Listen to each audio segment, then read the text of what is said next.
What I wish I knew before running Facebook ads.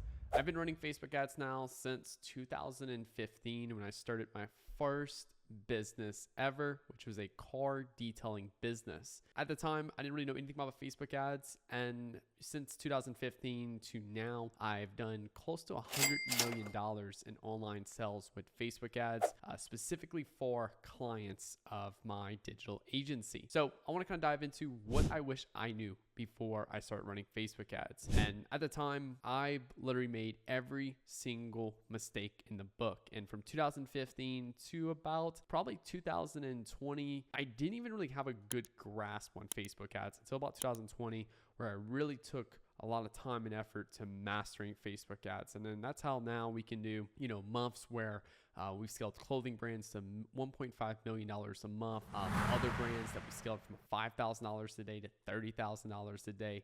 How we predictably spend over, close to $450,000 a month for a lead generation client of ours. That's how we do all these cool things now based off what I've learned over the couple of years. And kind of going back to the point of this video and to start of my career and everything, first thing I wish I knew before I started running Facebook ads was the ad account structure itself. Now, for the ad account structure side of Facebook, that was probably the thing that we kept at a high level when it came down to you first started running Facebook ads. You took a look at, maybe Gabriel St. Germain. That was probably one of the first people I started following in the space. Sam Ovens, the way he would run Facebook ads from his course consulting. I've learned a lot from these people, even Jeremy Haynes as well, who's still my present day mentor to this day. I learned a lot of different tactics of the ways they're running the Facebook ads. And I always prioritized the way they were structuring their accounts over what we're putting in the accounts. And it's actually funny because the way we structured a Facebook ad account, the people on the other end of that Facebook ad does not see the way we structure that ad account. So for them, it's like, what do they see? And what they see is the ad we create. And we put a higher priority over ad account structure over that creative. In reality, it needs to be like this: ad account creative, ad account structure. Ad account structure needs to be lower than the creative. All right, now they both play super impactful parts, but a lot of beginner advertisers, they do not put enough emphasis on the creative itself. They put all the emphasis on the ad account structure. And, for me, specifically for our e-com clients, I remember back in the day, I would do like one campaign per part of the funnel. So top of funnel, middle funnel, bottom of funnel. I used to do audience testing. I used to do creative testing campaign. I used to have a scaling campaign. I also used to do, like duplicating a campaign a couple different times to see which one performs the best. I used to leverage interest. I used to, do bid caps, cost caps. I used to do scaling where we take a campaign and like 10x the budget compared to like the testing ad sets. I used to duplicate a creative like 4 or 5 times for like pocket theory, which used to be a big thing, which is completely false, by the way. So I used to do all of these things, and all of these things allowed me to realize what works and what doesn't work. And that's why I like our ad account structure now. It's nothing sexy. There's nothing sexy at all about our ad account structure. It's very, very simple, to be honest. Our ad account structure as of now is literally just one campaign per business objective. So like maybe like for one group of products and then like another for another group of products inside of the account, and then one campaign per country. So also like one campaign per country.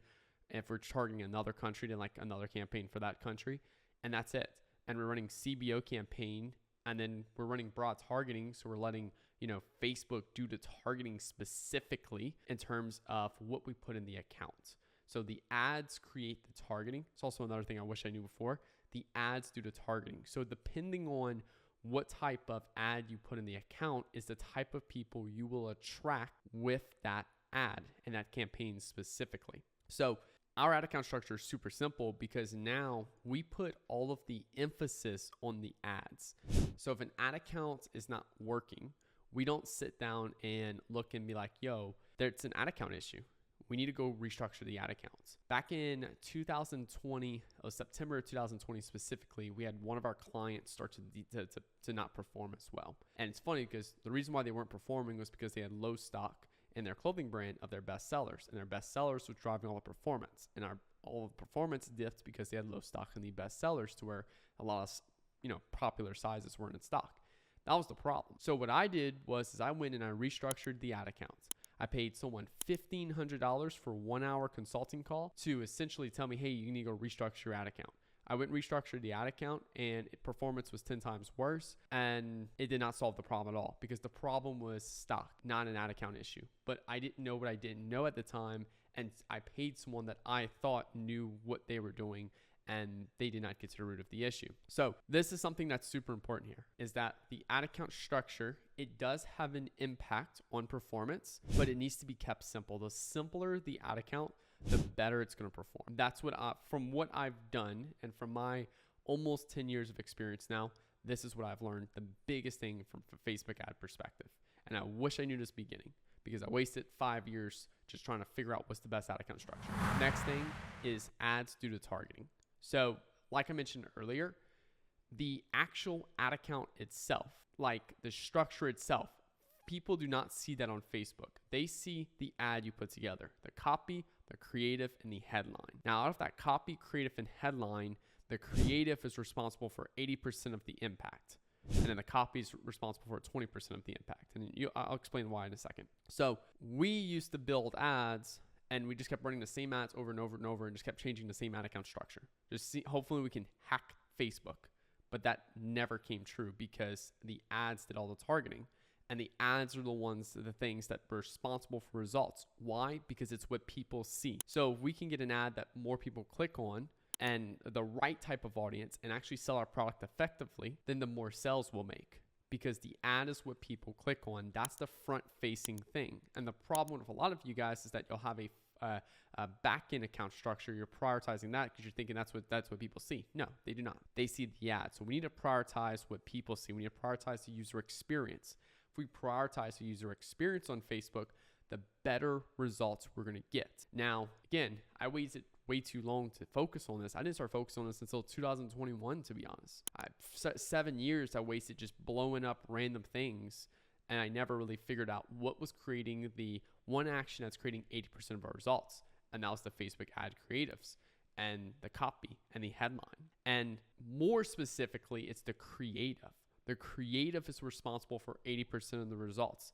If you look at the copy, the headline, and the creative is going to be responsible for 80% of the results, and then the other 20% of the results are going to be responsible for the copy and the headline on that particular Facebook ad.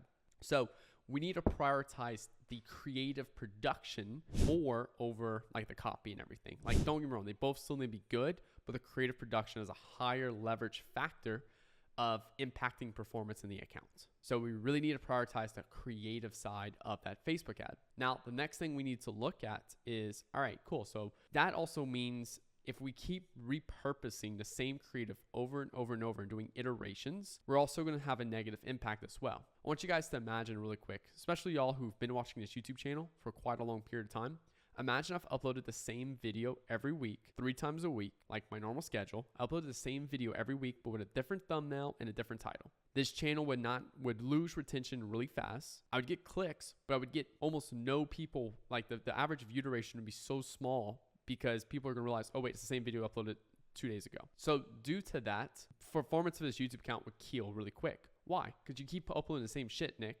We want new. And that's why I produce new videos. Some videos the same topic but presented in different ways to help you educate you guys better. And then some stuff, fresh new content you guys never seen before. And that's the same thing with the Facebook ad account. If we keep iterating on the same creative over and over and over, people are going to get burned off of it because it's the same thing at the end of the day. So you want to create fresh new content.